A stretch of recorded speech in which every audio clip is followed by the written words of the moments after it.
Okay, so I'm Joe Nayler, the designer of the Railhammer pickups. And this is a Reverend guitar, which I also designed. But we're going to talk about the pickups real quick.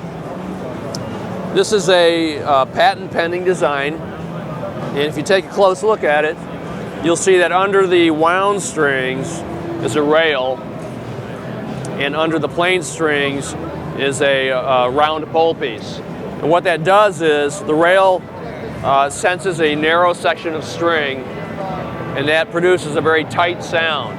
So the low strings stay tight, they don't get mushy even when you use a lot of distortion, or when you go to the neck pickup, it stays real tight with a lot of clarity. But then when you play on the plain strings, these large pole pieces sense a larger section of string, and that produces a fat sound with a lot of sustain.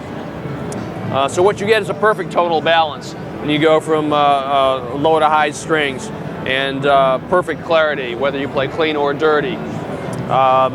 We do several models. We have an Elnico model called the Hyper Vintage, which is a more traditional. And then over here we have, I'll pull that down for you.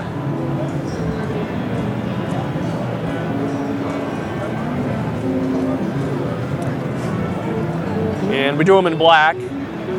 And this is a ceramic model, meaning a ceramic magnet, which is a more aggressive, a little more punch, a little more upper mid, cuts through real well with distortion or low tunings. Yeah, so this is the chisel model here, and we do a neck and bridge versions of all the different models. This in particular is a Reeves Gabrel signature model, who is a big Railhammer endorser. Reeves Gabrel's, of course, from Tin Machine and The Cure. Oh, yeah. I was wondering, do you guys do different magnets for the different the poles versus the bars? Do you guys actually, ever do different magnets? No. Well, good question. It uses a traditional humbucker magnet, right, which is just a rectangular magnet going down the middle. So these rails and these poles are actually made of steel, and then they become magnetized from the magnet down the middle underneath. I was just wondering if the poles versus the bars had like a different tonality, where you'd want to use like a Alcano 2 versus Alcano 5 on different sides. No, we pretty much stick with the same magnet across. But you do get different tones because of the shape of the pole pieces. Okay. Yeah, the rails being tighter and the round ones being fatter. That's where you get your different tones from. Very cool. We also do a single coil version. Oh, I see. Yeah, single with the neck, humbucker, and the bridge.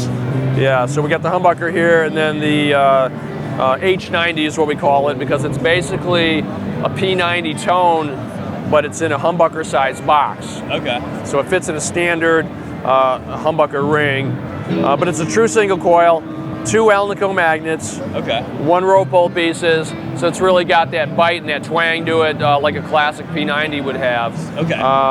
But they're a little quieter too. A traditional P90 has a lot of hum to it. Yeah. But because of the metal cover and the metal base plate, that creates a shield and it reduces the hum quite a bit. Do you guys pot your pickups, or do you have them unpotted? I'm sorry? Potted? Do you have any wax? They're all wax potted with a mixture of paraffin and beeswax. Okay. And that prevents the coils from squealing at high volume or with high distortion. Keeps it nice and quiet. I hear different opinions on if it actually does make a difference or if it doesn't. It makes a big difference. Okay.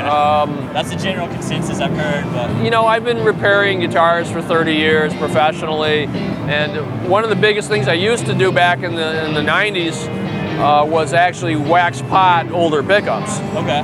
Because back then all the manufacturers didn't do it. But a lot of guys would come in and their pickups would squeal like crazy as soon as you got the stage volume or hit a distortion pedal. You put that wax potting in there and it kills all that noise. Yeah. Now some newer makers or boutique makers claim that the wax destroys the tone or whatever. I can tell you right now it doesn't. I actually think they sound better with the wax. Yeah. Because it's less noise, more clarity. Back in the 50s or whatever, they didn't wax them. They just didn't know any better. Yeah. So I guess I'm more of a forward-thinking guy. So. Is it like, I've heard it also helps be like less microphonic as far as hitting the guitar if it's wax potted. No, I mean a loud squeal at stage volume doesn't sound good. Yeah, I don't care what kind of pickup it is, right? Very cool, Yeah. man. It's an awesome, innovative design that I'm seeing you guys have. That's awesome. But you'll see on certain Reverend models, the Railhammers come stock. Otherwise, you can buy Railhammers separately. It's a separate company from Reverend, so you can buy the pickup separately as an aftermarket item at railhammer.com. Very cool. Is there any OEM using the Railhammer? Just Reverend right now. We're talking to a few other companies, but and there's some small boutique builders who also use Railhammer as custom orders. But right now, Reverend is the main OEM manufacturer who's using Railhammer. Very cool. Ask him what got him into being a luthier. Yeah, what got you into making pickups and being a guitar builder? Oh, man. I just, first of all, my love of music. You know, all the classic bands back in the 70s and stuff. The Who's my favorite band. Very cool. You know, and then all that punk rock and metal in the 80s and growing up through all that. And then I learned to play guitar, and you know, I went to college to study industrial design, which is basically product design. Right. And I decided early on that I wanted to be in the guitar industry specifically. So I got into repairing and you know, building stuff in my basement. And then I went to Roberto Venn School of Luthery in Phoenix. Very cool. So I got formal training there. And then after that, I opened a guitar store. And I used to buy and sell vintage and used gear, do repair. Did that for a couple of years. That's in the Detroit area. And then that led to Nayler amplifiers, Nayler speakers. Sold that, started Reverend guitars. And I've been doing Reverend for almost 20 years now. So. Awesome, man. Well, they're well renowned and they're great guitars. So Thank good job you on that, man. Appreciate I appreciate it. you having the interview with us.